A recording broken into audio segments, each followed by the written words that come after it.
The podcast you're about to hear involves true stories, which may contain graphic content that is not suitable for children. Listener's discretion is advised.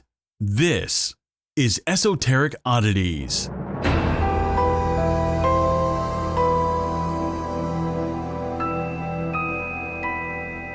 Hey Hi guys. Jonathan is really sick. Just gonna apologize in advance. It sounds like I had such a I'm a productive mess. day today. That's good. What'd you do? Oh my god, what didn't I do? So I got up at 8 a.m.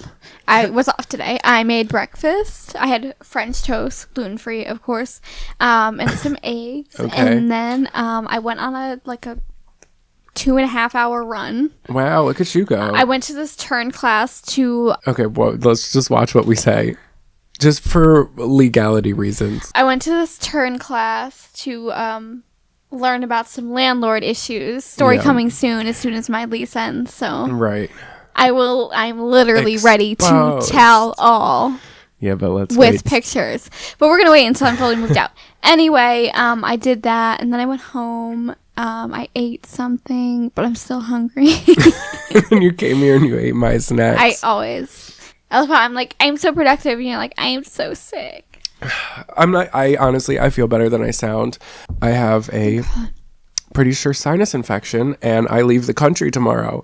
Yeah. And my flight, it's a red eye, and pretty much the way it's going to work out is I'm leaving at 8 o'clock here, 8 o'clock p.m., and then I'm going to get there because of the time difference. I'm going to get there at 8 o'clock a.m., so that's technically like a 12-hour thing with whatever, like 6 hours jet lag, Right. depending on, I think the flight is 6 hours, and then the 6 hours remaining is the jet lag.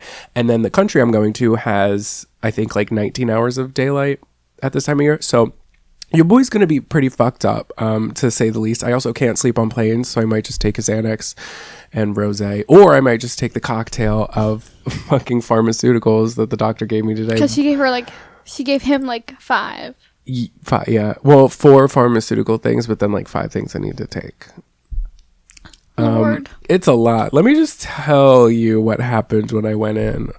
So I wasn't originally going to go to the doctors because I just I never go to the doctor. It's just, I don't know. I just hate going to the doctor. Western medicine. I think the last time I went to the doctor, I ended up, no, I wasn't at the No, I was at the hospital for when I fractured my rib, which was a couple years ago. So I had to go to urgent care today. Now, I'm not knocking anybody who works at urgent care. I understand that you're supplying a need that is very high in demand, especially in this country. But my experience today was so bizarre. Tell me about it. I get in there. I fill out all my shit. My insurance changed, so I had to do all my insurance shit. As I'm up there writing on the little clipboard thing, this lady walks in. It's this old little brittle lady, and I'm like, oh my god, so cute, brittle little. Love Brittle her little. so much. And she's wearing red hot pants and jazz shoes. It straight up looks like she was walked off stage during a senior citizen stripper edition of Macbeth. I was like, yes, honey, you better get you and yours. So Right. Lady Macbeth takes a seat in the waiting room, and Lady Macbeth. and I'm standing there, and I fill out all my information. The lady is real quick, real urgent She to better. snatch my fucking card out of my hand. No, I was not. I was waiting for quite some time, and there wasn't that many people there. But I get it. I'm not complaining yet. So, that was a fish. What I thought was that was a that? turtle. I think one just tried to commit suicide. He just tried to commit a suicide. It sounded like they Tried to jump they out of the bowl. sneezed. Out of the bowl. It's like a fucking 98-gallon tank the Yeah, size of the literally. wall. And I'm like, the It's fish a bowl. Oh my god. Anyway, Lady Macbeth is sitting down. I finish my shit. The lady charges me the wrong amount. So she asked me for my card again. And she charges me 25 cents the second time. I was like, you really... Okay, but I guess for insurance purposes, whatever. It was fucking expensive, my little copay, and I'm sure I'm gonna get a little something in the mail. And After that, it's yeah. not so crazy. Let me just pay it all now. Oh, I know. I'll pay $20 at the doctor, and then all of a sudden I get this bill for $130, and I'm like, what was the fucking point? I know. Well, also urgent care is going to be more expensive. And I don't know what the fuck my insurance. Well, I know what the fuck my insurance covers, but I was just like, I don't feel good. I'm leaving the country. I'm sitting on a plane for 6 hours. Help. Right. Also, I called my Doctor? Yeah, my normal doctor. And I explained my situation, and the guy was, well, first off, breathing really heavy. So I was like, question. Yeah, he was a mouth breather for sure. I hate that shit. And then he's just like, all right, well, we can schedule you at 3:30. I was like, okay, awesome. That's in like an hour. I can leave work early. And he's like, June 18th. And I was like, okay, well, I should be over my sickness by then, and I'm going to be back from the country that I have went to. Right. So that makes no fucking point. And he's like, okay, well, I'm sorry. There was some confusion. I was like, well, I don't know where the confusion lay when I said I need to get in today. If you have any spaces, you said yes. I sat on the phone with you for 15 minutes while we went through the bullshit. Anyway, that was okay. Let's get back to urgent care. Hey guys, this is the medical care podcast. Yeah, it's gonna be so fun. What type of insurance do you have? Leave your social security down in the comments below. Thank you. Please don't do that. Don't give away your information. But I sit back in my seat and I see a beetle dragging a dead ass mosquito on the floor, and I texted Sarah as I'm fuck that beetle. No, it was the mosquito. Fuck that mosquito. Literally. So I'm like, oh my God, what is this place? So I'm sitting there. The TV is blaring. And of course, it's like kids' shows. It was fucking Junie B. Jones or whatever, that little pink bitches. Junie B. Don't. Right? Oh, please, can we turn it down just a squibble? And it's, of course, a musical episode. And I'm like, I'm just really honestly not here for this. It makes me want to put my head in a paper shredder even more than my sinus infection already does. So then, of course, I open up one of those memes on Instagram that like tricks you into turning up the volume on your phone, and then it does the loud porn sound, and it's like, oh, you did that? yeah. And I was like, the lady at the desk popped her head right up, and I was just like, hi. You know this sound? You're familiar with it? Oh my God, okay. I wanted to die. So then, the lady, there was like, so I don't know what I can say. I'm not going to fucking talk about the lady, but there was some, they had to like send her to the hospital. She was kicking and screaming. She's like, I have to get back. I'm Lady Macbeth. You don't know me. It was a whole situation. And then I go to the pharmacy. I get all my shit that I needed to get.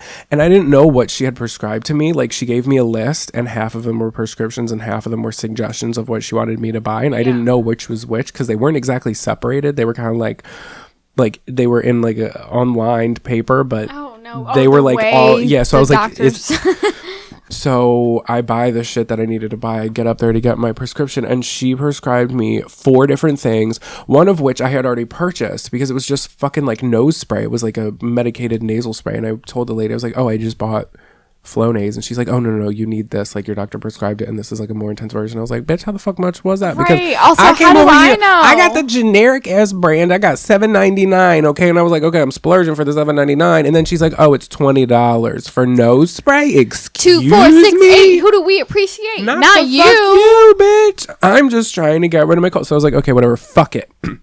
So I take my 4 things. I'm sitting in traffic. I'm tired. I want to go home. I need to rest my sleepy head on a pillow, and I accidentally airdrop a picture of my prescriptions to the guy in the car next to me. I love that for you. I'm a fucking idiot. You guys can sound off in the comments below and tell me how much of a fucking idiot I am. So I'm like, oh, what has Big Pharma got for me today? What can I pop back right now? I open the one, and it's kind of like birth control, where it's like you take these day 1, you take these day 2, you take these day 3 and shit. And I was like, oh shit, today's day 1. I'm behind. Let me just call me Mary popping pills. I took all 6 of the pills for day 1. And then I flip it over, and it tells me that I was supposed to take 1 and then 2 before bed. And I was like, oh, Miss Mary Mac, just smoking crack. So, and then I look up the other one because she had written down a fucking medication that didn't say on the box. You know how like it'll have like a generic name if it's like, for example, only because this is the only one I know, is like acetaminophen, and then it'll say like Tylenol or something. Right. So no, not Tylenol, Advil You got it. So under Advil, it would say like acetaminophen or something. Well, none of these were correlating. I was like, well, what the fuck is this? So I look it up online, and the one box that I have been Mary popping pills for, Ritalin. We love that for you. You ever heard of it? So I was like, what the fuck? I was ready. Like I called the lady, and I was just like, hey, what do I do? Ritalin. You prescribed Ritalin. And she was like concerned. She's like, what the fuck? So she looked it up. The last like 4 letters are different from the Ritalin to what I got. So I didn't, like, for a second I was like, I just took 6 Ritalin, and I think I'm having the best day of my life. Like, I don't know what's going on. Do you want me to alphabetize your M&Ms by color? Because I can do that. I do. Oh my God.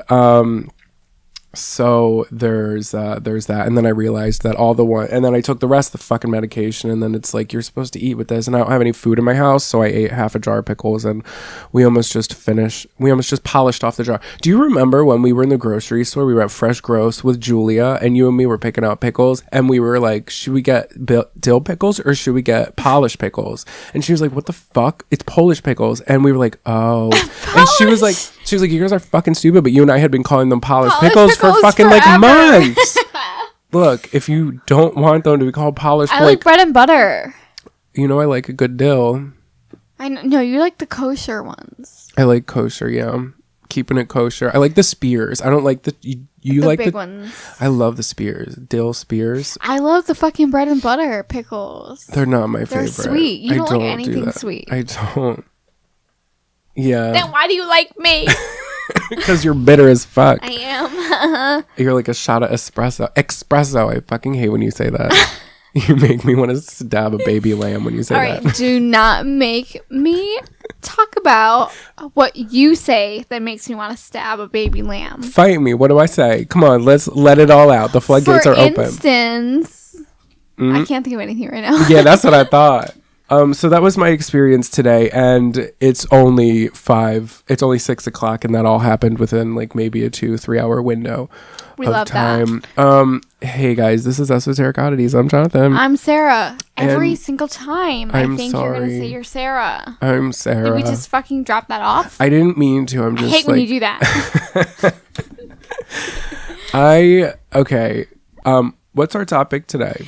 Cheerleaders, rah, rah, spoon ba, hit him in the face with a booyah. Is that what they say? No. Oh God.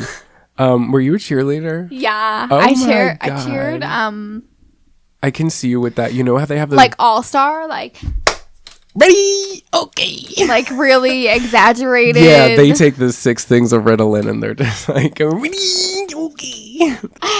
So at Central High School in Knoxville, Tennessee, a Friday night in autumn means the football stadium is packed. All right. I want And walking 2 teams. tacos. Oh, me too. 2 teams battling out on the field. It's usually how football goes. Shut up. Everyone decked out in support of the home team, the Bobcats. So, you know, Right. that's the the team Knoxville we're rooting for. Bobcats. We're rooting for. I said floor, but it's fine. It's fine. You're used to being on the floor mats because you were a I cheerleader. hate you. On Fridays was when everyone was excited at school to see how well the football team did. Like this Central High School loved their football team. Did you? Okay, and you want to know what's crazy is that my personal experience in my high school was never like that, but my Me brother's neither. high school, I lived like, because I was in elementary and then middle school, and my brother was in high school, Mm-hmm. and when I used to go to the football games at that school, and that school's like school pride is like straight out of Friday Night Lights. Like that shit is love like that out for of a him. movie. Yeah. It's like everybody goes there. Like nobody makes plans on Fridays because everyone just like goes there and like meets up. I cannot. It was crazy. I was it was never fun. like that. It was fun I was though. like Yeah, getting drunk and high. yeah. in the when woods. when I in the woods. In the fall of 2014, there was a new face on the cheerleading squad. It was 14-year-old freshman Emma Walker. A senior on the squad quoted that Emma really took cheerleading seriously. They became good friends, and she says that she really loved doing it. It was one of her passions. She loved leading, and she loved football games. She loved just being part of a crowd appeal. Love that everybody cheering you on for cheering on a team. Early that fall, Walker became to like number 8, Central High School's wide receiver, Riley Gall. He was older, he was a junior, and she was a freshman. Oh, a froshy. He was raised by his mother and grandparents. He was a top student and loved to play video games. Friends described him as a jokester and the classic jock type.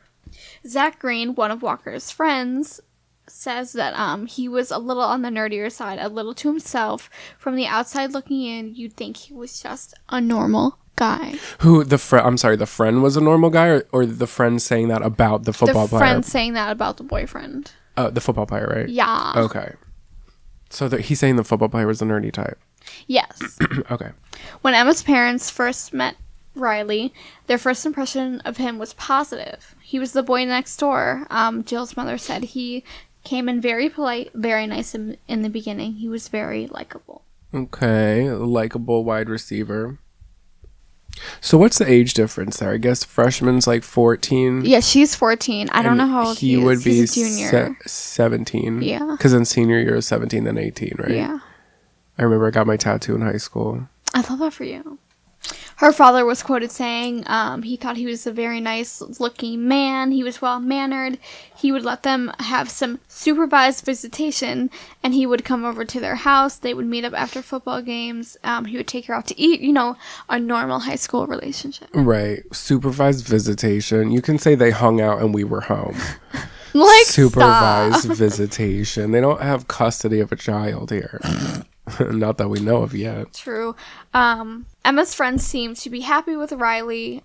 Soon Emma began posting pictures of them on social media, and in one picture she said, look how lucky I am. So, at first the relationship seemed just kind of normal. Honeymoon phase. Her friends said that Riley didn't really talk to them a lot, but they thought that he was just shy, and he seemed normal. They always do. But after a while, oh God, they began to become concerned. Oh no. Her friends said they became concerned when it was apparent that Riley didn't want Emma to hang out with her friends. Oh no, he's trying to be possessive. They said he became kind of controlling over her and what she did and her activities. He got more possessive and clingy, and he wouldn't let her do certain things. Her mother said that Riley would always comment on what Emma was wearing and telling her what she should and shouldn't wear, to the point where she would end up sometimes saying something to Emma about it, like, that's not normal. Right, for your boy, as she should have. The mother said that? As she should. She should, not let... Right. Not sit back and let this dude... I would talk to him, too. I'd be like, listen... Yeah, no, this is not what's going to happen. Yeah. I mean, absolutely not. They became the typical dramatic high school couple. They were always in arguments over text messages or Snapchat posts. They were always breaking up and getting back together. I have never done that in my life. What? Broken up with somebody and got back together.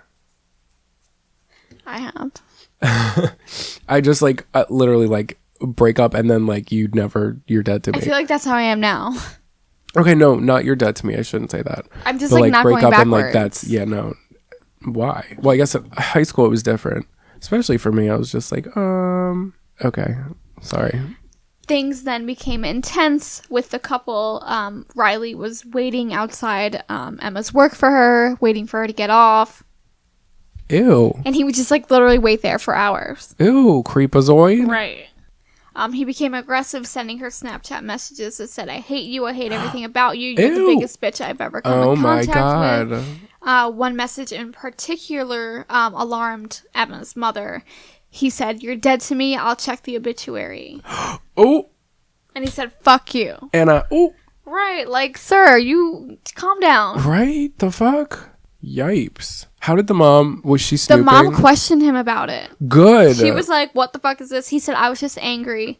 And that's when the mom started to get more and more red flags. I'd be like, listen up, you little fucker. You touch my daughter, they'll find your buddy in the water. Okay.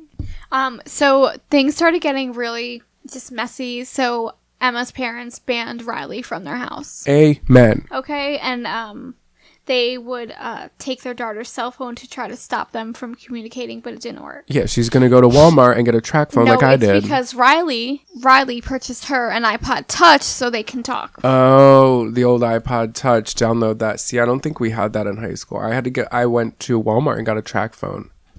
Right. My phone would get taken away from me. Well, I guess for every nasty message that Riley would send to Emma, there was a quick apology. He was saying, Emma, I'm so sorry for however I act. He said, I love you more than words can describe. That's when Emma's mother was like, yeah, you should not. This tumultuous ass emotional abuse.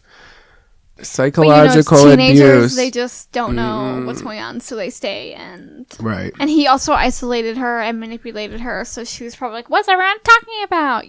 That gaslighting. Typical shit. Yeah, of course.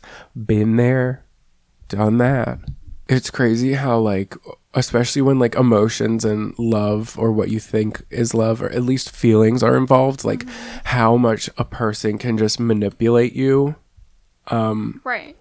Whether they're, I mean, of course they're consciously, like they know what the fuck they're doing, but like, do you know what I mean? Like it's just so easy to be tugged in one way or another and not see an issue with Especially it until when you're you're 14. Yeah, exactly. And until you're out of the situation. You never know what you stand Literally, for. until you're out of a situation. Sarah and I can say from experience, like hindsight is 2020, It but literally is like, you gotta see everything. everything. Anyway, back to By fall you. 2006, Emma and Riley... 2006 or 2016? 2016. Okay, got it. By fall 2016, Emma and Riley were still dating.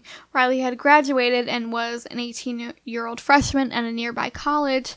Emma was in her junior year of high school, but their relationship had continued despite her parents trying to kick him the fuck out of her life. Right. Around Halloween that year, Emma's parents decided to ground her, not allowing her to leave the house except for school and cheerleading. They started monitoring everywhere she went, and to their surprise, it kind of worked. Oh, or so they think. Right. Dude, Well, I'm telling you, uptight parents, not that they were uptight, they were so in the right for doing this. But I'm saying uptight parents push their kids to make like crazy the shit. sneakiest, craziest Yeah. kids. I have witnessed that shit in high school. I was like, oh, is this what we're... And right. They said that she did become herself again. She would come out of her room and eat dinner and socialize with them. was she sneaking out the window and climbing down the lattice? No. Oh. Emma even texted her friend, Keegan Lyle, and said that her and Riley were done for good. She told her friend that she just came to the realization that she deserves better, and her friends were like, yes, it's finally happening. Like, we've been waiting for this. Yes, preach. Also, take a moment to preach for those of y'all who are going through this shit now and you made the decision to leave. You made the right decision. You did. You did. Don't second guess. Don't let them suck you back into Right. it. And it's not just males, it's females It's literally too. it could be anyone. And Anyone. if you feel like you should leave, you should leave. Yes. Tell a friend. But Riley didn't seem to take the breakup well. While in his college dorm room, he swallowed a bunch of Vicodin pills and washed them down with alcohol in an attempt to commit suicide. Oh no. His friends frequently witnessed his mood swings. One of his friends, Alex McCarty, said he would just be off to the side moping. He'd say things like, oh, I just feel so depressed. I want to hurt myself. Things that just seemed like a cry for help. Were they taking what he was saying? Were they taking it No. seriously? No, okay. No. This is like plot twist in the story. Oh Right. no, I don't know. On Friday, November 18th, 2016, Emma was allowed to attend a gathering at a friend's house. Around 11:30 p.m. that night, her friend and classmate Zach Green arrived at the house where they were hanging out, and Emma pulled him aside. She told him she had been receiving strange text messages from a number she didn't recognize.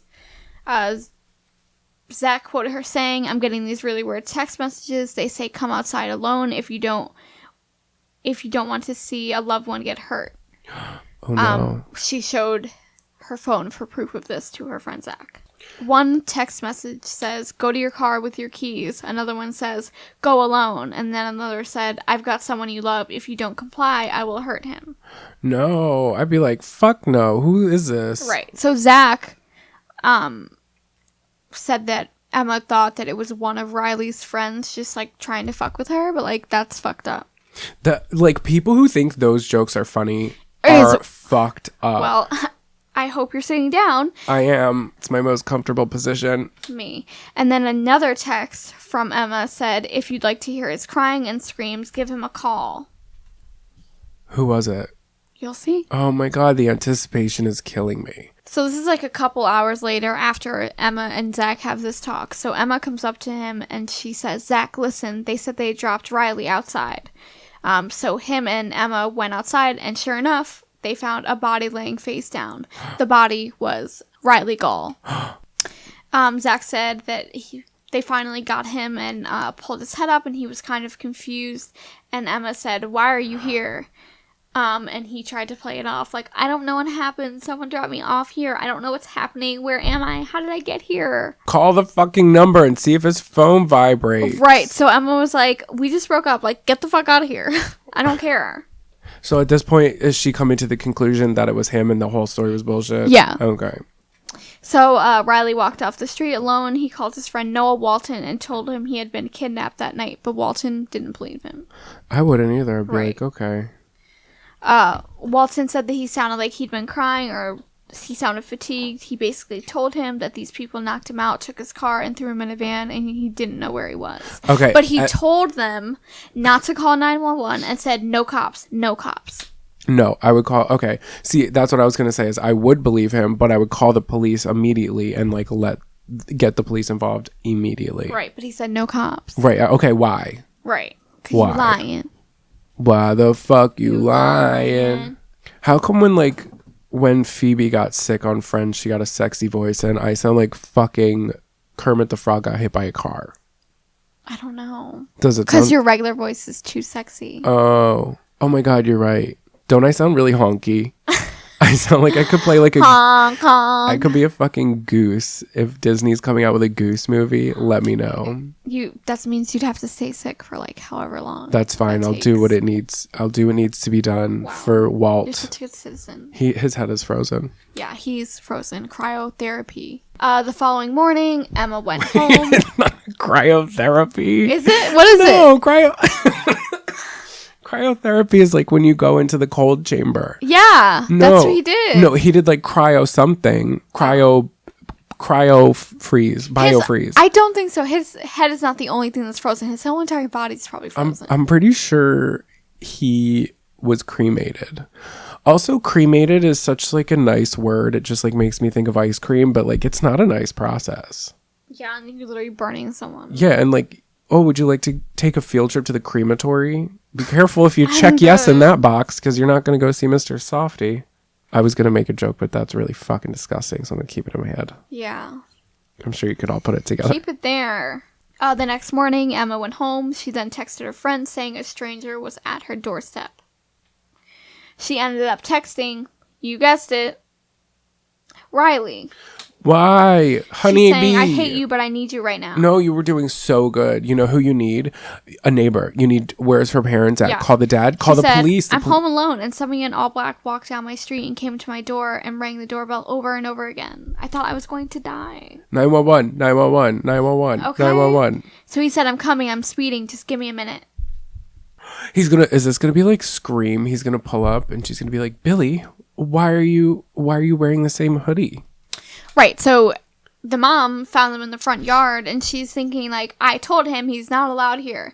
So she gets out, she asked him to leave politely, and he says, no, I'm here to help. I'm making sure Emma's okay.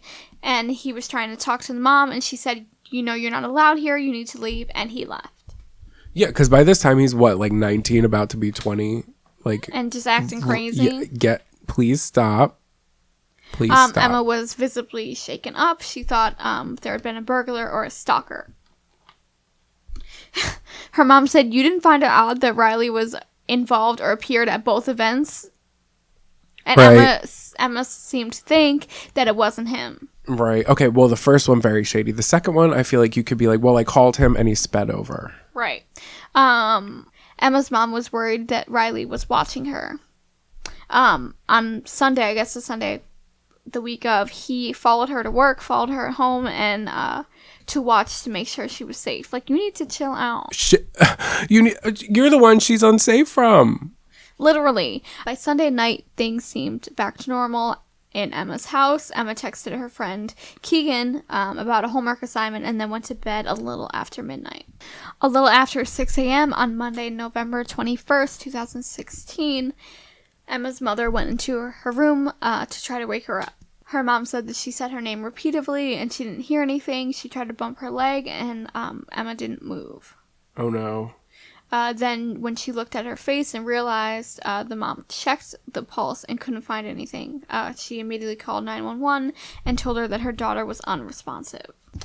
Police were sent to Emma's house. The Knox County Sheriff Deputy Nikki Blues, the lead forensic technician on the case, said the call originally came as a possible suicide. Hold on. What call? The 911 call that her mom's called. Oh, so they think that the daughter committed suicide? Yeah. Okay. The forensic specialist said when she got there, she started making photographs outside. She walked in, photographed the interior of the residence, but then she saw a bullet hole on the wall. A bullet hole? Mm-hmm. A bullet hole. At that point, she knew that it wasn't possibly a suicide. Oh my God. Were they not checking her body? Did they not see if... I don't think so. I think this is just like first glance. Right. Okay, I guess. Oh my Lord. It was just a small bullet hole, like literally the size of a ballpoint ink pen. The sheriff located 2 shell casings outside of the home, so he knew 2 shots had been fired. He walked around outside the home and eventually found a second bullet hole on a different side of the house at approximately the same height as the first. Sometimes I think I'd be like a good forensic analyst. Me or too. like a detective. I think I'd But be then a I'm good like, lawyer. boy, you just have a podcast about it. Keep your shit in check. Do not disrespect those people and their educations. Right. Emma Walker, a beautiful and vibrant cheerleader, had been killed by a shotgun wound to the head. A shotgun? What? A shotgun would not... Listen, I don't know much about guns, but I know a shotgun would not leave a tiny little hole. Shotguns have like pellets in them. Well, some do, some don't. No, not if they have shell casings. I'll show you. Okay. Are you going to show me autopsy pictures? No. Don't be rude. The hell? So this is a 9mm bullet hole. It's super small. Oh, and that's actual size? Yeah. It's not enlarged to show texture like the front of a cereal box? I don't think so. I think it's actual size. Emma Walker, a beautiful and vibrant cheerleader, had been killed by a shotgun wound to the head after 2 bullets had been fired into her bedroom from outside the family's single-story home. 1 bullet hit her behind her ear, and the second had lodged into her pillow. Oh my God, so she was asleep. Yes. Oh my God. She just went to sleep one night and never woke up. That's so crazy. Oh my God. In her own fucking bed. Right. Like the place where you're like the most comfortable, the most safe. So her house became a crime scene and her parents were asked to leave. Okay. Can I ask, I feel like you may have already said this. First floor bedroom? 2nd floor. Wait, it doesn't specify, but I'm guessing it would have It to might be have first floor. been, maybe it was like a split level or something. You might have already said it. I don't think I did. It never explained like the story levels. I feel like it has to be either a first floor bedroom or a split level. I feel like Unless, it because was I feel like first floor. they would have said like he went up on a ladder or how did he something. shoot her from the outside? Well, let's find out. No, I'm telling you, he couldn't have shot her from the outside if it was... Well, he could have if he had a ladder. It's not very conspicuous. I'll agree. Police started interviewing Emma Walker's friends and family that day, and one name kept coming up. O'Reilly. Yeah.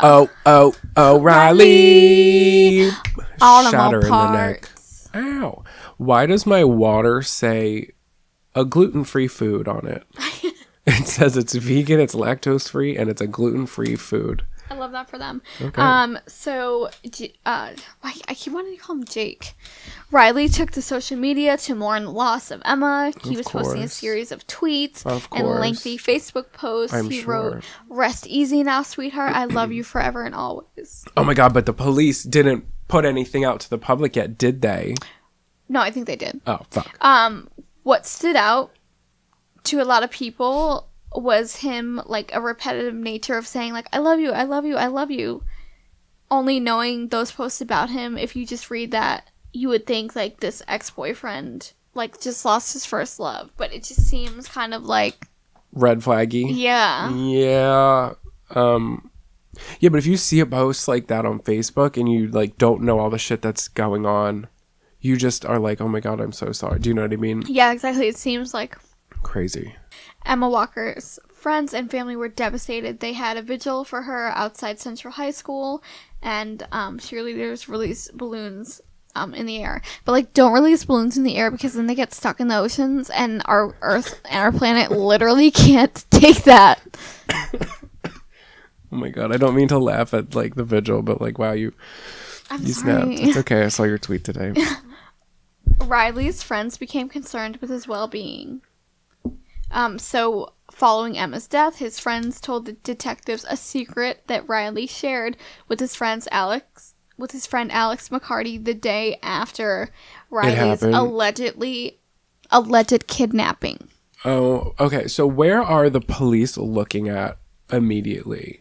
They're Like, just have they questioning not- friends, Okay. and then they're questioning Riley's friends specifically. Have they questioned Riley yet? Like, what I'm is his getting there. alibi? We're getting there.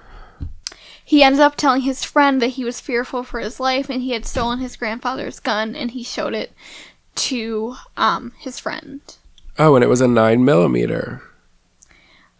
He assured his friend over and over again that he wasn't going to commit suicide, and he was just scared, and that people were out to get him and Emma. But Riley also asked another friend how to get fingerprints off a gun. Oh my god, what a fucking dumbass. First, what you're gonna do... His friend was literally like, obviously not, and never asked me that again. Seriously, especially if that was in a text message. It's like asking for a friend. So detectives brought Riley in for questioning. It was 72 hours long, and they asked him how he spent his Friday night, and he said he was at his friend Noah's house. Okay, are we just gonna ignore the fact... Couldn't you just wear, like, gloves? Right, and I'm sorry, I meant, they were asking him the last 72 hours of, like, where he was. Okay. Not, they questioned him for 72 hours. Right, okay. Yeah, no, that went up and over my head. Oh. Sorry, these big pharma's got me a little loopy today. But they questioned him for 2 hours in an interrogation. Right, asked him where he was. And he literally kept replying to Emma as the girl. Yeah, because he's distancing himself from what the fuck he did, so he doesn't break. He was literally quoted saying, "The girl, she texted me," and detectives were like, "Which girl?" And he said, "The one that passed away." Oh, that is distancing himself from the girl that he loved and murdered because he's... Right, so the detective said, like, when he first met Riley, he thought that he was a grieving boyfriend, and then after interviewing him, he knew that there was, like, a dark side to him, and he didn't have a whole lot of passion and concern. Because he's a psycho. Riley told detectives that he was trying to speak with Emma that weekend, but she wouldn't talk to him. And then he said that Emma told him if he helped her write her paper, she would talk to him. He used his friend's number to call Emma. Don't ask me why he did that, but she blocked the number. It didn't go well. I'm sure not. He seems like he doesn't have a good plan set in motion. Then he told detectives, this is Riley, that he went to his grandparents' house and then drove back to his college. And then he broke down crying for a couple of hours. While being questioned, I'm assuming, right? No, like that day that he went to his grandparents' house after he tried to call Emma with his friend's phone. Okay. Then the detectives were saying that he was literally like emotionless this whole time telling this fake ass story. Crying with no tears. I hate that. It gives me the herbal gerbils. Detective says that his interview seemed really disconnected and almost rehearsed. I'm sure he probably stood in front of the mirror and he did it. The boyfriend did it. I'm calling it right now. At this point, detectives knew that Riley had told his friend that he got his grandfather's gun. And guess what type of gun his grandfather kept? A 9mm. A 9mm handgun. See, it wasn't a shotgun, you silly bitch. And it was missing. I said shotgun? I meant handgun. Shotgun. That's what I was trying to say. Oh, no, skirt. Yeah, that's when you pulled up the picture and I was like, I don't know shit about guns, but I know that ain't right. When detectives asked Riley about the gun, he said he didn't know where it was. He denied showing it to his friend and also denied asking his friend how to remove the fingerprints off a gun. This evidence is stacking up, boy.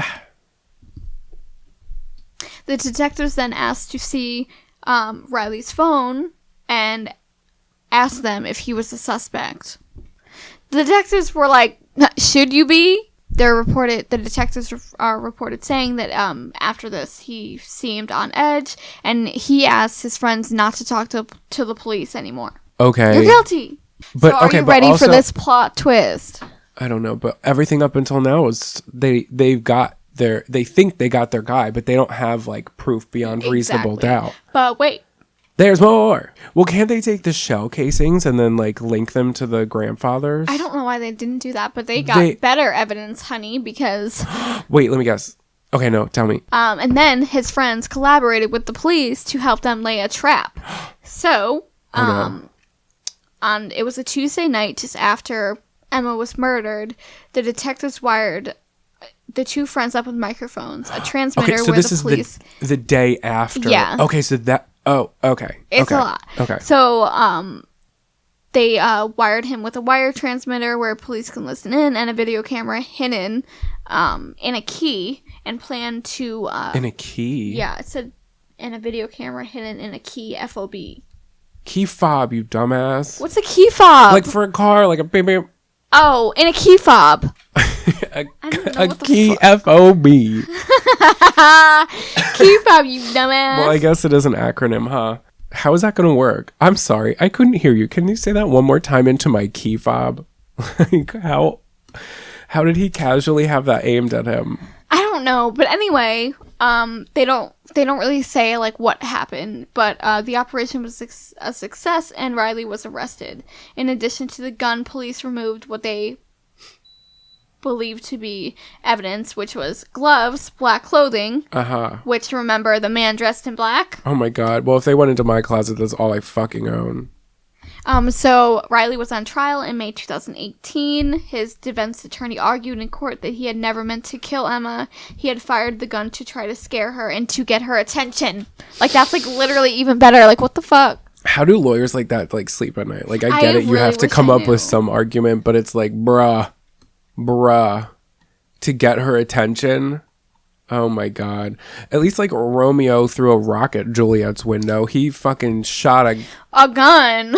So after 5 hours of deliberation, the juries found Riley, who was guilty 19 at the time, guilty of first-degree murder, as well as stalking, theft, and reckless endangerment, and being in possession of a firearm during a dangerous felony.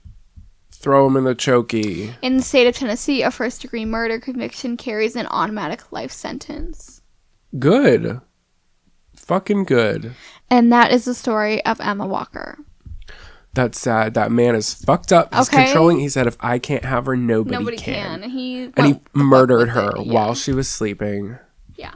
She didn't even see it coming. Which, I mean, in a case where that situation... I mean, obviously, I wouldn't want that to be the outcome, but, like, you have to think, in a situation like that, is it better off that the person's asleep rather than their last moments alive being, like, also, who the horrified. fuck says that? I was trying to get her attention. Like, what the fuck? He didn't... How do you argue that? He didn't come up with that. He didn't have a fucking lie. The fucking lawyer came up with that because they needed something. So yeah, but that's so fucking weird. Like, you might as well not say anything. Yeah, because they can't not say anything. They have to have, like, a defense, but also, like, they're grasping for fucking straws. Also, don't use straws because they're killing our turtles. Yeah. Don't use straws and don't use balloons. Balloons. Okay. That's fucked up. It is. I hate it. Okay, so... In 1991, Channelview, Texas consisted of predominantly Caucasian working-class residents. Location-wise, Channelview straddles I-10 just outside of Houston, Texas. So, you know when you stop by like a local, not a gas station, like a rest stop when you're on the highway and they have little brochures for like nearby towns? So the brochure for the North Channel Chamber of Commerce describes Channelview as one where, quote, new brick mansions nestle in pine groves complete with ponds populated with regal swans. What? The brochure also asserts that, quote, lights from tankers on the ship's channel glisten just as brightly as those of the Houston skylight at night. So they're just like competing. They're just like, hey, fuck Houston, come over here. Right. But Channelview, Texas wasn't exactly as pleasant and romanticized as the countryside that they're particularly trying to describe it as. So instead, it was unapologetically tough, with a defense posture against the world. So the people had like a little attitude problem here. It wasn't trashy. It wasn't really poor, but the town itself was like a little rough around the edges. And some of the people like thought they were bougie and they were just like a little stuck up, but they weren't. Do you know what I mean? Yikes, yeah. Most of the men in town worked in the petrochemical plants. So basically like Shell and Exxon, the gas companies, had not the gas stations, but like the companies had pretty much, they had huge plants there. And that's or I think they still do. And that's like basically where all the men in the place worked. So essentially every household income was about the same. Oh. And in spite of Channelview's toughness, most of the residents couldn't think of a better place to live. Like everybody loved it there. It's a small town, you stay here, and that's what it is. Oh, love that. So for the most part, in 1991, people in Channelview knew how harsh life could be, and they learned to keep their dreams modest and in check. And sometimes, these people would often pass their unfulfilled dreams on to their kids, whether the kids wanted it or not, right? So on Sundays, the Baptist churches in town were always full. The ministers preached against aspiring to wealth and spoke out against sex. To them, punishment was severe. Hell was no abstract concept to the people of Channelview.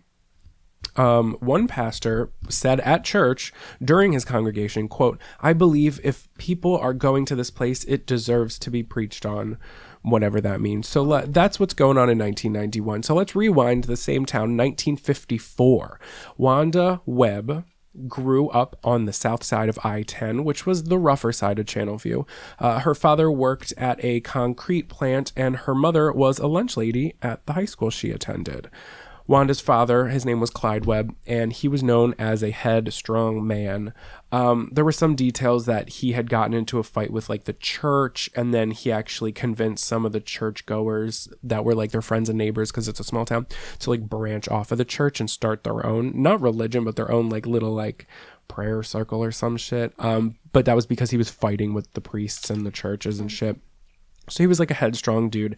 And Wanda's parents didn't have any money, didn't have any more money than anyone else in town, but they always seemed to shell out cash for their kids. Wanda's brother wasn't remembered as being exceptional. He really doesn't have anything to do with the story. But Wanda was an overachiever. As a young girl, she took piano lessons, and in high school, she was excited about business courses where she excelled. In high school, she was very active, and she pretty much, like anybody else in high school, just wanted everyone to like her, right? Right. Mm-hmm. But Wanda could never actually get what she wanted, because all she wanted to do was try out for the cheerleading squad or the drill team. But her father said her choice of extracurricular activities, i.e. cheerleading, were against his conservative religious beliefs. Get the fuck out of here. This was also 1954. Oh. So, the short skirts and the midriff tops were too skimpy. Whorish, as her father would call them. So instead, Wanda studied business, and she hoped to possibly head a corporation one day. Who knows? So by age 18, Wanda Webb got married to Tony Harper. The two had both graduated from Channelview High in 1972, and they had actually known each other since they were kids. They went to the same elementary school. Again, small town, everybody knows everybody. They were high school sweethearts. Hi, how are ya? Sweethearts, and they went to the same elementary school. So Tony came from a family that wasn't super wealthy, but like in the town, and how everybody kind of made the same money. His family was like a little bit more wealthy than everybody else is, and this is because his father owned 3 gas stations, and his mother owned a boutique which was known for its lingerie. Oh, look at that. So at 19 years old at the time of their marriage, Tony himself was a handsome guy with a modest job at a railroad warehouse. So Tony and Wanda, again, an 18 and a 19-year-old, they're married in this small town. Oh, no. Tony and Wanda settle into the classic Channelview life. You get married, you get a job, you have kids, and that's it. Mm-hmm. And then the kids repeat this process. Like, can you imagine? No. Oh my God, I'd throw fists. People in my hometown I'd do. throw fists. Absolutely not. I couldn't do it. I mean, if that's your jam, if that's what you prefer to do, you do you, boo-boo. But like, I couldn't do it. So the couple lived in a house on the same street as the rest of the Harper family. They had a good life, and they were, things were going in the right direction, but Wanda wanted more. She couldn't help but, observe, because she wasn't working at this time. She couldn't help but observe like what her mother-in-law had, what Tony's mom had, and she had like a little bit nicer things. She had a Lincoln Town car, and she really wanted that, but she's like, maybe one day. But around that time, Wanda dropped her dreams of business, and that's because the couple wanted to have children. And also there was somewhere in there that Tony, he wasn't controlling, but he didn't want Wanda to work, but he didn't want Wanda to have to work. Right. Because again, small town, this is back in the early 70s. He was just like, the women stay home. You're going to be a BB homemaker. I'm going to go to the railroad. And, chuck away. Right. Okay. So their first son, Shane, was born in 1973, which was 2 years after they were out of high school. Right? Crazy. I mean, then again, people do have kids like in high school. Yeah, 4 years later, the couple had their second child, a daughter named Shanna. So they got Shane and Shanna. Right? So Wanda became well known in the community. She was an active member in the community of Channelview, Texas. Oh, yes, girl. When the mother of two wasn't playing piano at her church, what's up? Wanda was known to be a, quote, lovely person in town, and apparently lovely people in this town weren't so common. So she was just like, okay, she was approachable. No, do not. Stop it right now. No. Are you really trying to ruin anything? You do that to me. I've never Fuck once. out of here. I've never. No, absolutely not. Don't look it up. Why can't I look it up? Because you're going to find out everything. No, I'm not. I just want to look at her picture. No. Okay, you want to see a picture? I'll pull a picture up, but don't look her up because you're going to see headlines and it's going to ruin everything. And I did not work for 14 fucking pages with my face feeling like this for you to ruin Christmas yet again. All right, so that's her and that's Shanna. Oh, okay. In like 1992-ish. By the time their daughter was born, Tony had found success owning Harper's Insurance. So he had like kind of split ways with the railroad company, did his own insurance company, and they were like successful, but juxtaposing the business success, their marriage was falling apart. Oh, no. So the divorce in 1980 wasn't easy, but it also wasn't bitter. Wanda got the house and most of the furnishings. Tony got his water skis and recliner and pickup truck. So Tony and Wanda, they remained friendly and they, seemed to get along. Everything was peachy fucking keen, at least as much as it could be. But it was Wanda's next two marriages that caused talk among people in Channelview. So the first marriage she had, well, this is the second marriage, but the first marriage she had after her divorce was to an older, wealthier man from Beaumont.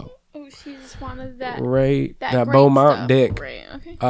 But like her marriage before, the couple divorced. So there's not much details on him. I couldn't even find a name. I also didn't search that hard, so I'm sure you could fucking figure that out. Figure it out. So after a brief but failed try at patching things up with Tony after that dude, Wanda met another dude at their missionary Baptist church. Oh.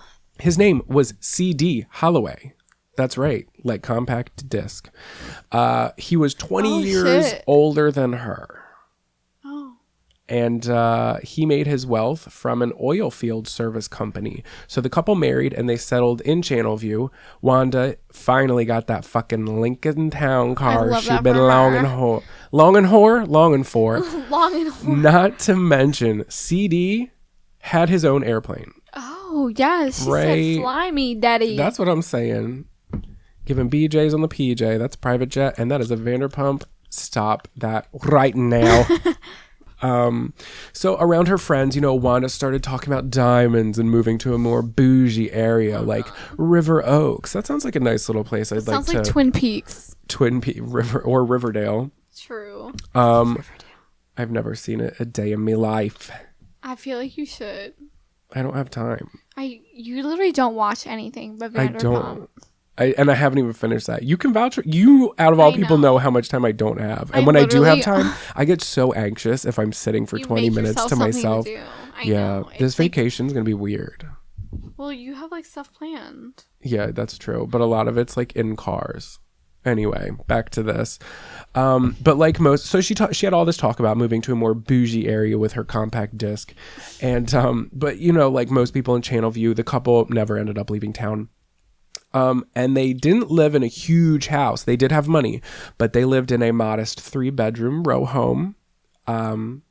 She claimed that she and CD were worth some $2 million. Why are you telling people that? Routinely kept $5,000 in cash around the house. Well, seriously, why are you telling people that? The fuck? Are you asking to get robbed? Right. So still with CD, Wanda seemed to have the luxe life that she wanted. A friend once asked her that after all that money, did it make you happy? Wanda said, well, we're having fun. I can only imagine it was like with a winky face and right. He puts the fun in erectile dysfunction. With your floppy disk. Get it? CD, floppy disk. Erectile dysfunction is not something to joke about. If you or anybody you know has it, you can go ahead and contact your local doctor. Or if you really want to get fucked, you can head on over to urgent care and see what Big Pharma can do for you. Because my butt still hurts from that check. What am I saying? Okay, in the early 80s, the early 1980s, the couple separated again. So her third marriage fell through. But Wanda kept the last name Holloway. Ooh. At the same time, Wanda sent her daughter, Shanna, to the Alpha Gymnastics Studio. So at this place, this is where young girls could learn cheerleading from teachers who were certified by the National Cheerleading Association. They also learned tumbling and gymnastics because in the early 80s, that's when that shit started getting used more in cheerleading, because before that it was kind of just like rah rah, let's make noises and shake our pom-poms. Right. You did like tumbling and gymnastics, I guess. Kind of. Like, I guess as much as they expect from you in cheerleading. I broke this finger. I think you already know this, right? If you look at this finger, this one. Yeah. I broke that on the rings in gymnastics. Ooh. I didn't do gymnastics, but we had to do it in school. According to Texas Monthly, referring to this this gymnastics place, it's called Alpha. According to Texas Monthly, quote, at Alpha, this is important too. At Alpha, parental sacrifice is powerfully evident. What? Often the kids are better dressed than their mothers, and there is more tension in the viewing area than on the floor. They wince when their child blows a somersault or snap at a son who needs help in his long division while his big sister is doing flip-flops on the mats below.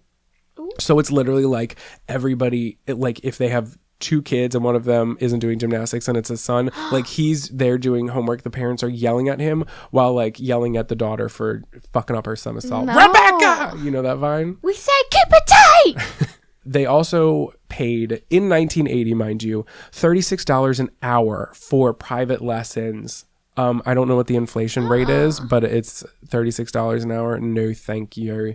They were paying all this shit, and they also had to they had to pay photographers, get professional photographs done, and with that, the moms became kind of notorious for starting to float some nasty rumors around about the competition. Now, also, like super competitive cheerleading like this hadn't really been seen too much prior to 1980. Mm-hmm. There was cheerleading, obviously there's competition and everything that you look at, but like this is when the stage moms were kind of starting to come forth, flourish. At least in cheerleading. Yeah. So that's when the now 29-year-old Wanda met 29-year-old Verna Heath, who had a daughter named Amber who was the same fucking age as Shanna. She's like, get out of town. No, you get out of town. I have a daughter that age. Right. So the two daughters were taking classes together. That's where the moms met, and their daughters ended up becoming very close friends, Amber and Shanna. They would often have sleepovers. They both attended a private Channelview Christian school and sat together in almost every class. Look at that. And then like their daughters, Wanda and Verna, their friendship grew closer, but they were never like best friends because they were both kind of busy as adults, but like they were friends as adults. And their daughters were like tight. They would always carpool. Like Amber would ride with Shanna and Wanda, and then vice versa with Verna. Cute. Verna. So among the moms at Alpha Gymnastics Studio, Verna and Wanda were like the most well-known. They each had a reputation of pretty much doing anything they needed to do for their daughters. Ooh. So in 1989, under the pressure of Wanda, Shanna tried out for the 7th grade cheerleading squad at Channelview's public junior high school, which Wanda naturally had planned for. Now, if you remember, I literally just said that the two girls went to the same school, which was a private Christian school, right? So why is she in that public school? Okay, so the way Channelview cheerleading the way that this like situation, the cheerleading squad is operated is kind of strange. So pay attention because this is actually really important. So obviously there's a limited number of spots on a cheerleading squad, right? And before tryouts were held in front of a table of judges, the girls, who were the cheerleader hopefuls, or the girls who were trying out for cheerleading, would have to fucking campaign to their classmates to get student votes. And then students would vote, and their votes would be tallied, and then Like, they would be added to the scores of the judges at tryout. So basically, it's a fucking popularity contest among students. If you're popular enough, Yeah, you're gonna get more votes. what with all the cruel politics of high school and all, name that movie, Jawbreaker. It's obviously gonna be sneaky, backstabbing bitch. You didn't give me a second. I know, I got too wouldn't have excited. And this particular year, there were only 2 spots open for 7th graders, okay? But before 7th grade, Wanda had taken Shanna out of private school because the private school didn't have a cheerleading squad. And she enrolled her at the public school to assure her a spot on the squad. So Wanda was fucking pumped as shit. She's like, that's my daughter. That's right. You do them Herkies. You do them high kicks, bitch. Smile, smile. You know, she's going like this. Right. Like probably puts fucking Vaseline on her teeth. Right. Smile. I said fucking smile. I just picture Pretty Hurts by Beyonce. That music video. Check it out. It's new on the scene. Her name's Beyonce. Sorry. It's the pharmaceuticals. What can I say? Hold, please. I think you need help. I probably do. Okay, so yeah, like I said, Wanda is pumped. That's my daughter. But she did not see what was about to come into her life. She did not see who was coming through those gymnasium doors. Oh. It was Amber Heath, who still attended private school. She was one of Shanna's competitors. Because unbeknownst to Wanda, her little bestie, Verna, Amber's mom, went to the principal at the public school and got the principal's permission to let Amber try out for the cheerleading squad under the promise that she intended on enrolling Amber into the public school later that year. Yeah, but there's 2 spots open. Okay, we'll get to that. But also, she doesn't attend the school yet. Okay. So, like, why are you don't even go literally. here. You literally don't even go. So before tryouts, during the days of which the cheer campaigning was allowed, Verna picked up Amber at the private school, and she picked her up from private school early. So this girl's missing classes, drove her to the public school where she was doing like meet and greets and lobbying her future schoolmates. Right? Literally like politics. Yeah, literally. And this was a very carefully orchestrated campaign by Verna. Well, yeah. Verna even had Vote for Amber flyers printed out with little peppermint candies attached, and she was handing them out. And of course, Wanda was, quote, severely bent out of shape, end quote, over this. So this particular competition made her feel like a Channel View High nobody all over again, right? Oh, God. She's triggered. But this shit wasn't going to fly, right? Wanda... she couldn't be a cheerleader, but she could be a cheerleader's mom.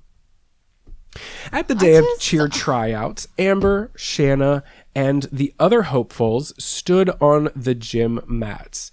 So after their rotini, they actually all sat down and had chicken tortellini and rotini. What is rotini? Is that I think it's a pasta? green. Isn't it green? Rotini? You and pasta.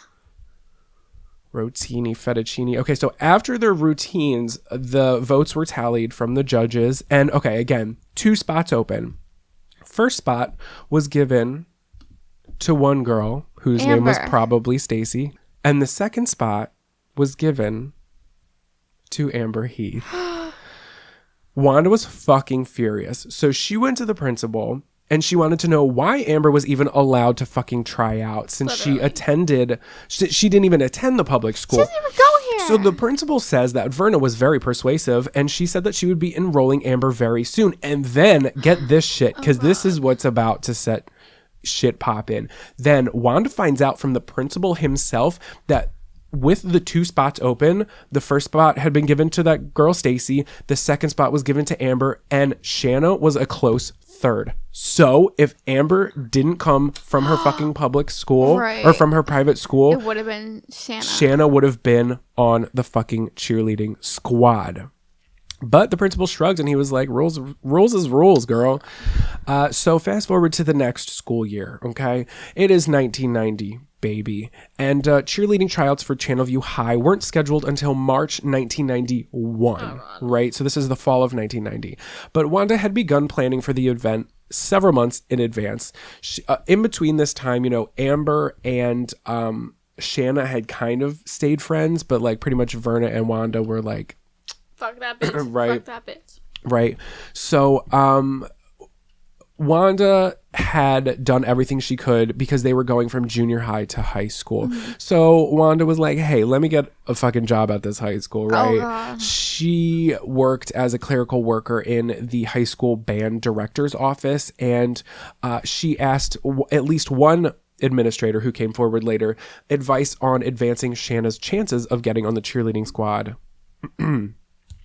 So she tried literally everything she could to one up Amber or anybody once she got into high school, right? And Wanda is getting her daughter fucking ready for cheer tryouts, baby. She's got private lessons for Shanna. She's practicing every move until every Herkie is freaking perfect. I hate you. Thank you. And then Wanda called her ex-husband, Tony Harper. So they were still like friends, or at least friendly, and said she wanted to do something special to guarantee Shanna's victory. So Tony came up with this idea. He's just like, why don't we hand out wooden rulers and number 2 pencils with vote Shanna Harper for cheerleader? Because again, Shanna wasn't, her last name wasn't Holloway. Her last name was Harper because she still had her father's last name. So Wanda was like, fuck yeah, Tony. Like, why did I even leave you? This is a great fucking idea. So the two put their money together and they actually split the cost. So anxious and excited, she called him every day to find out if the supplies had arrived. She's like, where's my rulers? Where's my pencils? Where's my rulers? Where's my pencils? I need my fucking Ticonderogas, Tony. Like, a fish literally just tried to attack us. No, I think that one, he tried to bite the other one. He's so mean. He's a bully. The orange one is canceled. I'm just getting a petition signed to let him drown. How? Anyway. I don't know. So, when the campaign began, Wanda herself took them to Shanna's fucking school. I'd be mortified. And she was handing them out, but there was a little contention in her plan. So the rulers and pencils did not comply with the school's election code, right? So the vice principal...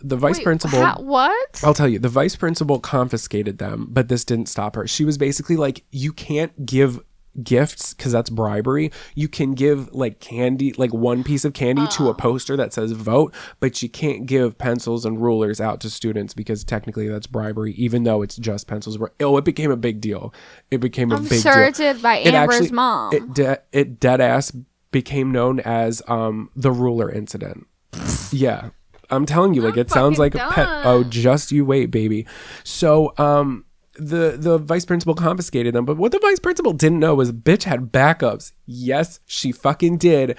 And Wanda showed up to school again and continued to pass out these rulers and fucking contraband school supplies. Incident. Right. So the principal was just like, yo, a fucking meeting needs to be called. This is getting out of hand, bitch. I'll fire you on the spot. Right. So the sponsor had asked the parents of the cheerleader candidates who were attending this meeting, including Verna Heath, they were just like, okay, so what do we do about this situation? Let's take a vote. So the meeting came to a conclusion and Shanna was disqualified for making it on the team. So Wanda begged the vice principal to reconsider, as she did, as did Tony, but the vice principal was not budging. So sometime after that, Shanna had actually told her father that she was like, I'm not into cheerleading. I haven't been into cheerleading since last year. Like, I'm over lost. it. I'm good. I hate that mom is turning into this person. Like, I don't want to fucking do this. Her mother, however, was not ready to give up the fucking fight. So if Shanna didn't make it on the cheerleading squad, neither would Amber. Ooh. So, Wanda Holloway met with her ex-brother-in-law, Terry Harper, in secrecy. So, Terry was Tony's brother, and he was not the most polished Harper in Channelview. Like Wanda, he was 36 years old by this point, and Terry had been married several times. And he had some, brushes with the law. He was charged with several misdemeanors, including drunk driving, and he dedicated he decided in the fall of 1990 to quit, quote, cussing, drinking, and going to clubs, end quote. And instead he turned to the church. And he didn't know yet, but Wanda Holloway was going to be his first test in his new way of life. Ooh. So one day she pulled up in front of Terry's trailer. She honked the horn, and when he came out, she was like, hey, I want to talk, but we can't talk here. So the two met at a nearby convenience store where Wanda had probing questions for him. The first question was, how much do you love your niece, Shanna? So Terry replied, I love her with my life. Why? Wanda was like, oh, ha, ha, ha. I'm glad to hear it. Because I've got two people that I want murdered, and I don't care how. Oh my God, girl. So that was in the fall. Now, Terry didn't hear anything from Wanda until Christmas Eve. So while opening presents at his parents' house, so Wanda wasn't here, but it was Shanna, Shane, the brother, and Tony, and then the parents. So it's like the grandparents, right. Tony, his brother, and then the kids, right?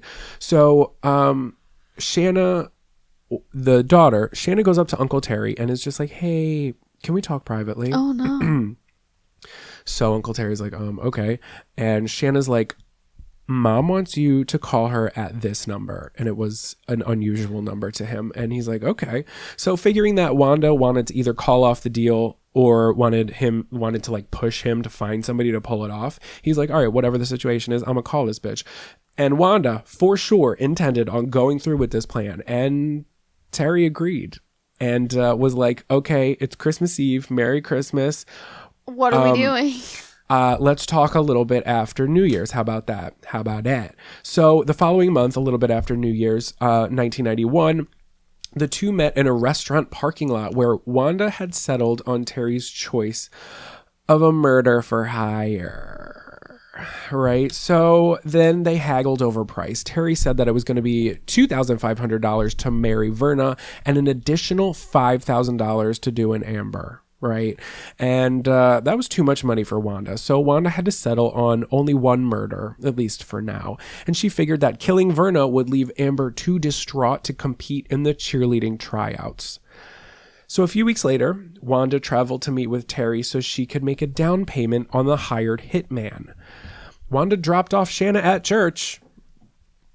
And then she was wearing a pair of diamond earrings, which she passed off as payment to Terry. So as she's removing them, she said, quote, I couldn't pull the trigger myself, but I can sure do it this way, end quote. So on January 30th, 1991, two police officers approached Wanda in her driveway.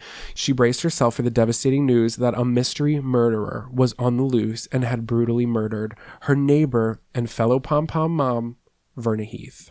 Ooh. Instead, she was slapped with the cold metal handcuffs around her wrist. Ooh. The officers told her that she was under arrest and charged with solicitation of capital murder. At this point, she showed no reaction because what Wanda didn't know was that Terry had really actually hit a turning point in his life and had gone to the police months ago on the very first day when she brought up the ideas of the murder. Oh my God. So Terry first told Tony, his brother, he was like, hey, yeah, your ex-wife Wanda, she came to me today and she was like, can you hire a hitman to murder a 13-year-old cheerleader and her mom? And Right. Tony was like, yeah, she's fucking nuts and she would probably do that. I wouldn't put it past her. If you don't comply, she might go off and find somebody who's going to do it. So I suggest you keep a low profile, go along with it, but go to the police first. So Terry went to the Harris County Sheriff's Department, but keep in mind that Terry, again, didn't have the cleanest track record, and that's really not the people he wanted to be working with or who wanted to be working with him.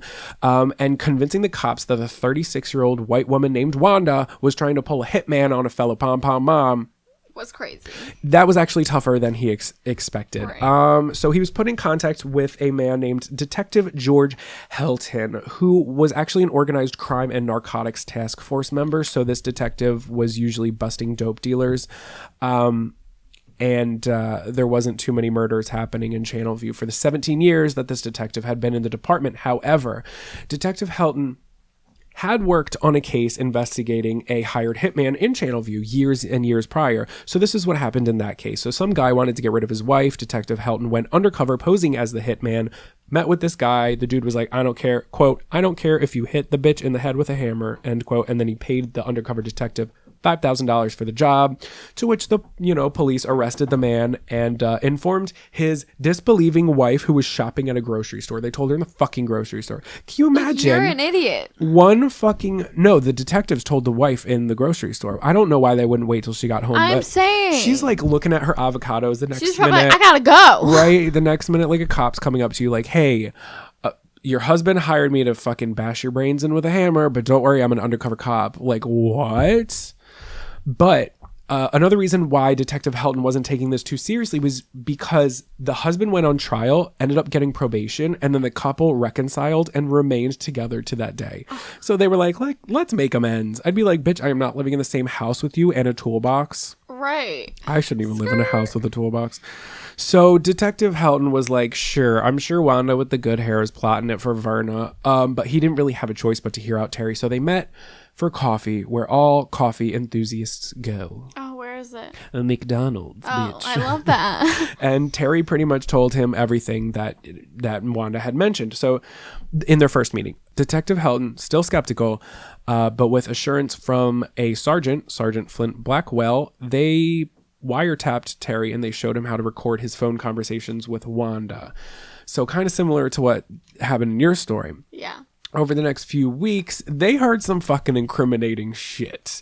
And Detective Helton came to believe Terry's story. So Wanda Holloway was the best dressed woman in February at her arraignment. And they were at the Harris County Criminal Courthouse. And for that courtroom appearance, she wore a black and white houndstooth skirt under a black jacket with a white shirt and black and white polka dot collar. She's got patterns. She's got solids. She's got sass. She's got a hitman out for your ass. Right. Thank you. Do you think that's too long to make that the title? I might make that the title. I like the other one. Okay. You probably forgot already. I did. Her black purse matched her black pumps, and her painted deep red nail polish matched her wallet she carried, the wallet that she frequently used while in this courthouse, pulling out pictures of her 2 children to show off to people, especially Shanna.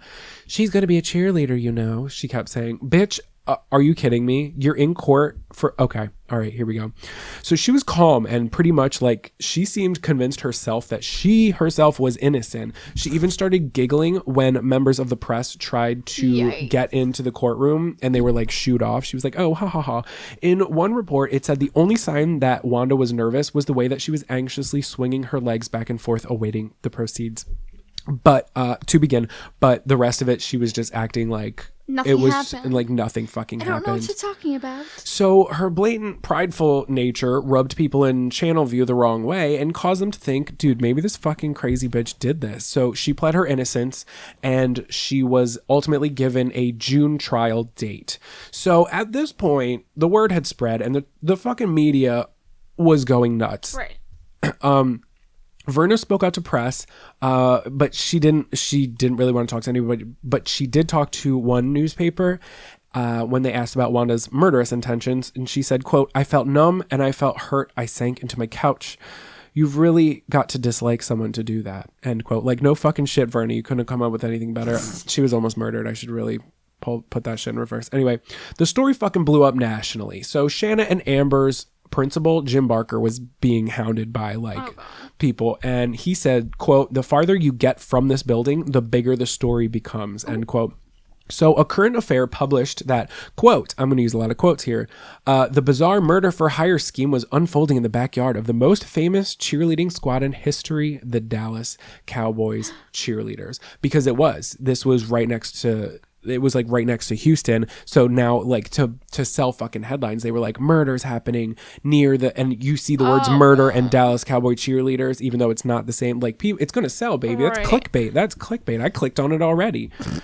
The police's portrayal of Wanda Holloway set her as like the ultimate stage mom, and it inspired one Houston Post columnist to write, quote, the lessons here perhaps is that for children to grow into confident adults, honors must be their own, and so must the pain be of losing cheerleading competitions. Like, what the fuck? It's like not that deep, but okay. So Sally Jesse Raphael, hey, and Oprah sent representatives to Channelview. Like, everybody wanted a slice of this fucked up cheerleader Why pie. did the priestess of a satanic temple. Wow. No, she wasn't. Sally Jesse Raphael had the show. Baby girl. Right. The priestess of the satanic thing. I like that you remembered that was on the show. Yep. Yeah. I remember that. Mm-hmm. So everybody wanted to fucking talk to Verna, who had only spoken to that one reporter, and she was like not going to talk after it blew up. So A Current Affair, which had published it originally, was sending her roses every day in hopes that they could persuade her to speak to her like again, but it wasn't working. Speak about how someone murdered me or almost murdered me. And then there was a British network that stayed in a Holiday Inn that was really close to Channelview, and they wanted to talk to Verna like every other fucking stingy network. So they followed the rose delivery guy and fucking ambushed her while wearing a hidden microphone. Everybody with their fucking hidden ass microphones. Get the fuck out of here. So Verna eventually agreed to do the Sally Jesse Raphael show, where the topic was stage moms. But Sally Jesse Raphael wasn't exactly honest, because the topic then quickly changed from stage moms to people who were targets of hired killers. And Verna wasn't having it and fucking left the show straight up while they were doing it. I'm not doing this. Inside Edition flew out to talk to Jim Barker, the middle school principal, at his home. They also contacted Terry Harper, who, oh my God, this is hilarious. Terry Harper, who appeared on camera in dirty jeans, boots, a new duster, and a pink bandana. They portrayed Terry, I don't know why I'm saying it like that. They portrayed Terry as a hero of the story. And when asked how he felt, Terry said, "I'm tired." They were like, Stop. Great interview. Thanks. We flew here from LA. But nobody else in the town was fucking tired because Channelview was chaotic. Virtually every person involved in the drama or distant relative of anybody who was involved in the drama was contacted by a movie company. That's crazy. Even a Texas news reporter. There's like levels to this shit. So like news reporters who had met with them, it became so exclusive while the shit was blowing up that nobody could get to them. And they were just like, okay, let's talk to the Texas reporter. We'll make a movie deal with you. Isn't it crazy? Fucking Johnny Carson, not me, but the Johnny Carson. Well, again, not me. I'm not.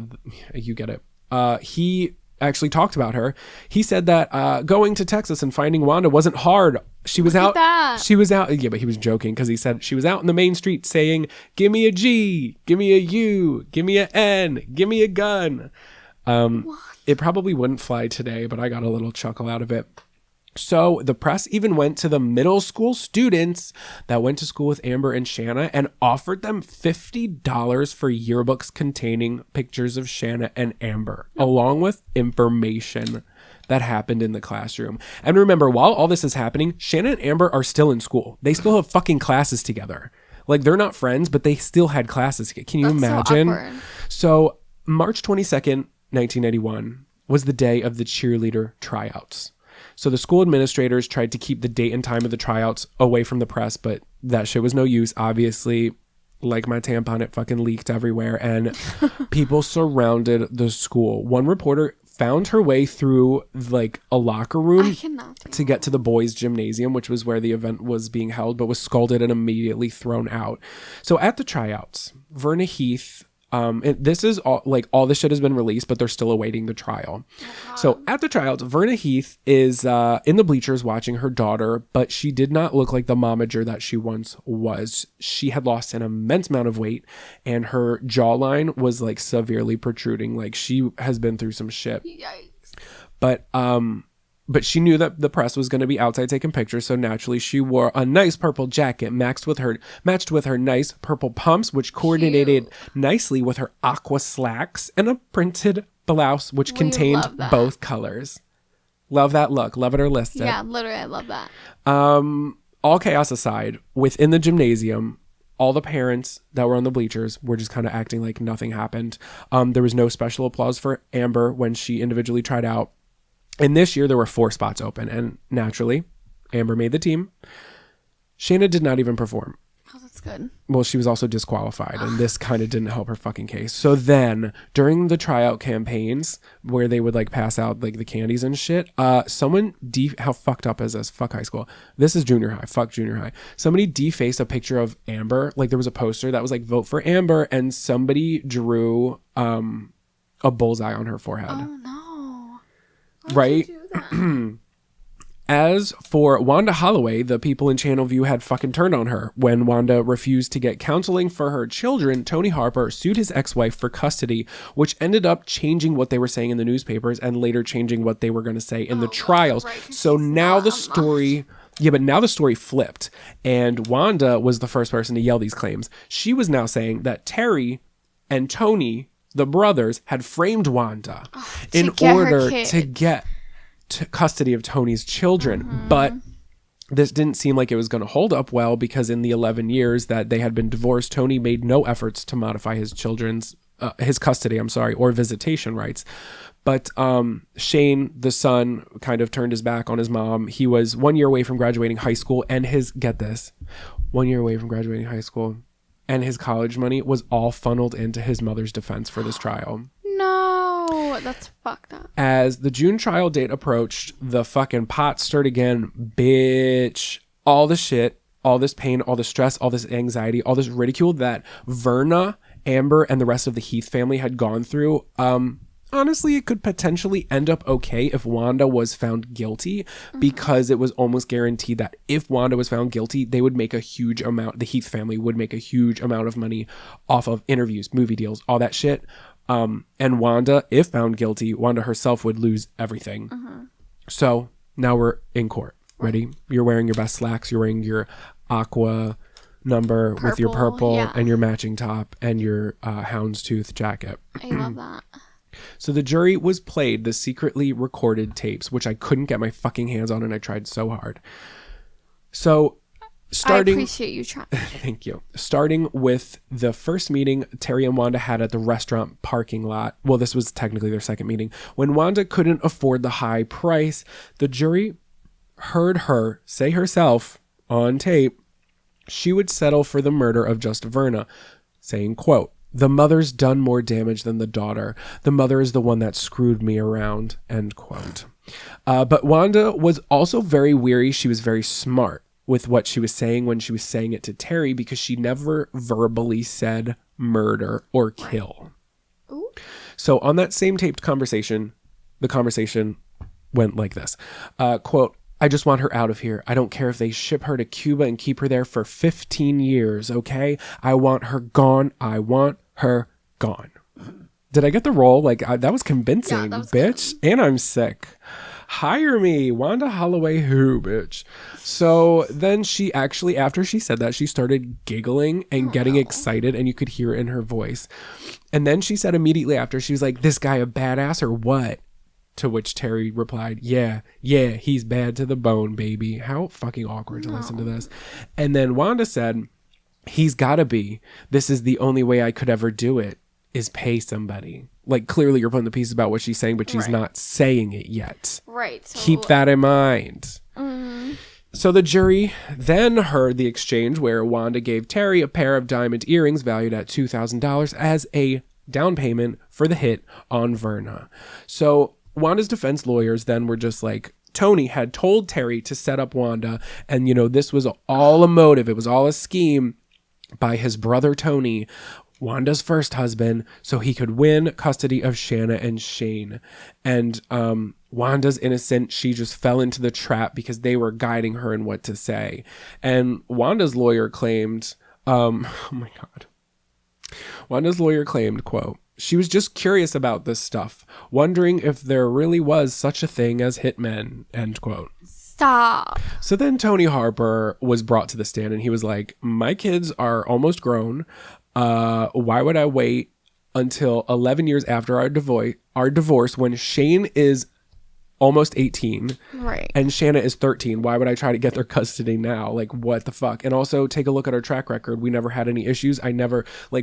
Why would I not try to get custody? What the fuck?" And Tony's lawyer was like, he stepped up and he was like, quote, "She created a scenario where her own daughter will be deprived of her mother. What she sought out to do to Amber Heath is what she created for her own child." Powerful fucking statement there. Powerful fucking statement. I'm going to say it again. That's a powerful fucking statement. Thank you for coming to my TED Talk. So ultimately, the tapes and Wanda's own testimony undermined her case. But Under cross-examination by prosecutor Mike Anderson, she offered no convincing evidence as to why she hadn't simply backed out of the plot once. Like, why didn't she just, if she's telling the truth, why didn't she just back out of it? And why didn't she just go to the police if Terry was pressuring her?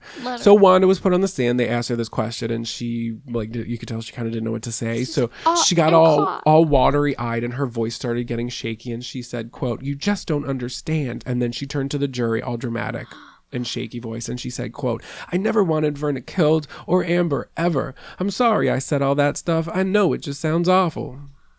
End quote. Like, okay, all right. So the jury of 4 women and 8 men found that settling on a sentence wasn't as easy as they thought it was going to be.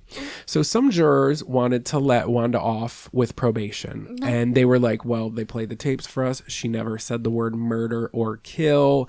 While others were like, send that bitch to fucking prison. She's in our town. Right. Get the fuck out. And I'm pretty sure they pulled people from out of town to come into the town for jury duty. Because I don't quite know, but I think the case got so big. This Wanda girl's crazy. I can't. Yeah, well, this case had gotten so big, and it's like the people in I don't know. I don't know exactly what they did, but after just 6 hours of deliberating, the jury had their verdict. Wanda Holloway was found guilty. I love that. And sentenced to 15 years in prison, which was kind of poetic justice since Wanda had talked about banishing Verna to Cuba for that same length of time. So after that, Wanda was out. Okay. After that, Wanda was out on bail pending an appeal. She maintained a low profile in Channelview, and her first interview since being released, Wanda acknowledged the tape saying, quote, "Oh my God, yes, I have some hatred and meanness, but I'm not a vengeful type person." End quote. How are you not vengeful when you the proof is in the pudding? Tried to kill someone. The proof is in the pudding. For her daughter winning cheer tryouts. For 1 year. The proof is in the pudding, baby. So she denied that she had become a controlling. She's like, I didn't, get obsessed with my daughter's life or anything like that. She said, quote, "I have never tried to live through my child." Because now people are like, you trying to live your dreams of being a cheerleader through your child. Girl, you did though. Listen to what she said in like the same quote. Listen to this. Let's just break this down. 3 sentences, right? First sentence. "I have never tried to live through my child. We are so close. We even wear a lot of the same clothes. A lot of hers are too trendy for me, but I wear them anyway." How are you so you're not wanting trying to be her? Like, what?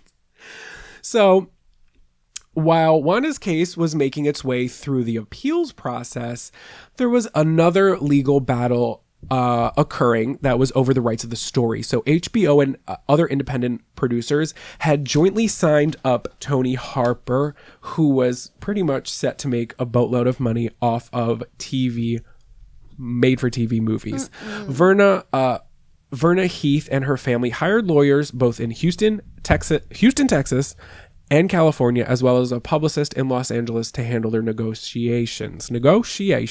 But then the trial's verdict was overturned because one juror was later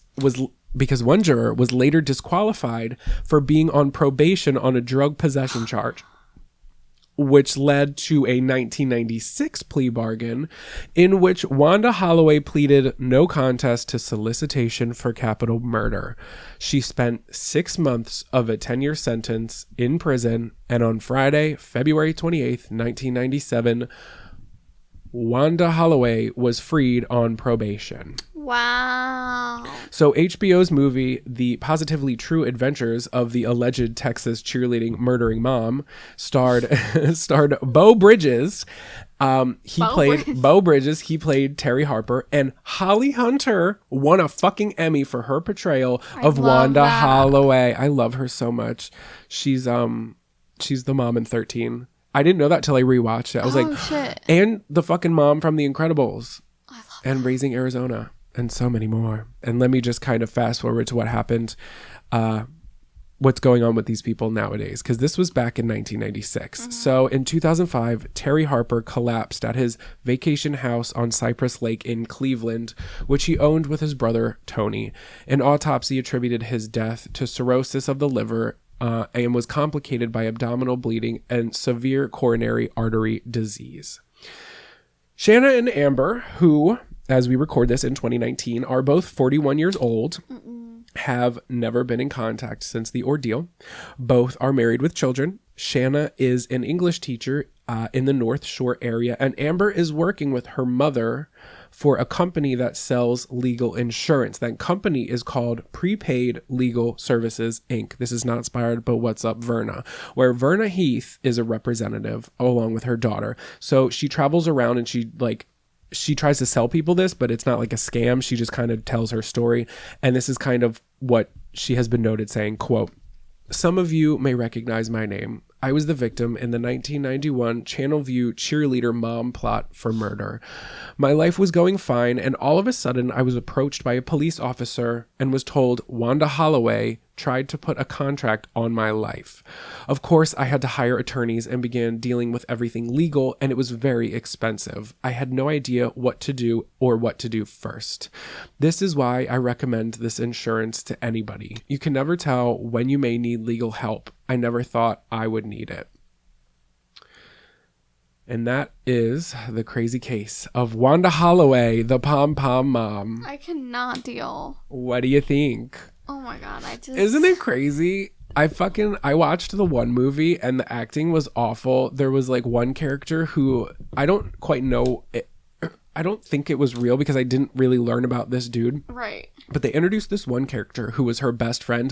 And I think it was because they needed, okay, so I like can pick this shit apart because I'm a professional, but in screenwriting, like in a movie, unless there's like a voiceover, you can't really see what's going on in somebody's head. So I think they introduced this character as it's a male, and they introduced him as pretty much just how she could talk to him and we understand what's going on in her head. She's just like, I'm going to kill her. Don't you worry. Like, but they made him, but I don't think they wanted to make people think that there was a love relationship between them, so they made him like blatantly gay. First off, I could tell the actor was straight.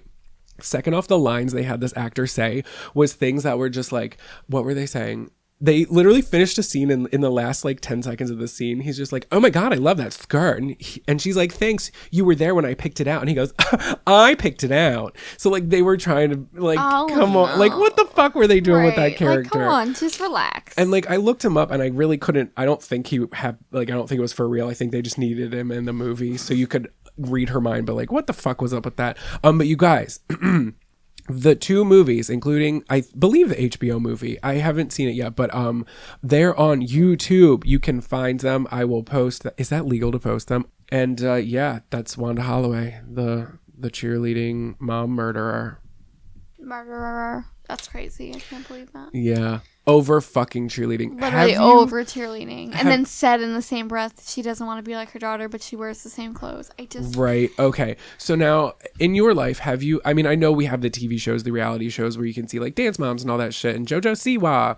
But... JoJo Siwa scares me. She scares the shit out of me, too, but literally, me on Adderall. But... Justin Bieber got into a fight with her. I know, because of her car. It was fucking stupid. She deserved it. I'm just kidding, Siwa Nation. Please don't come for me. Have you known people in real life, IRL, if you will, who have been like stage moms like this? No. I know one, and I think it's because I used to do theater, but I knew one. I ended up being pretty close with the girl. But the mom had an injury when she was younger and couldn't do certain things, so pushed this daughter. No. I remember before I even met her, in the little pamphlet when you would go into the plays, I met her in one of the plays we were doing, and they would hand them out to like us before we did it, so you can like see like what's like, good with your friends. Someone's mom. No, my God, can you imagine? No.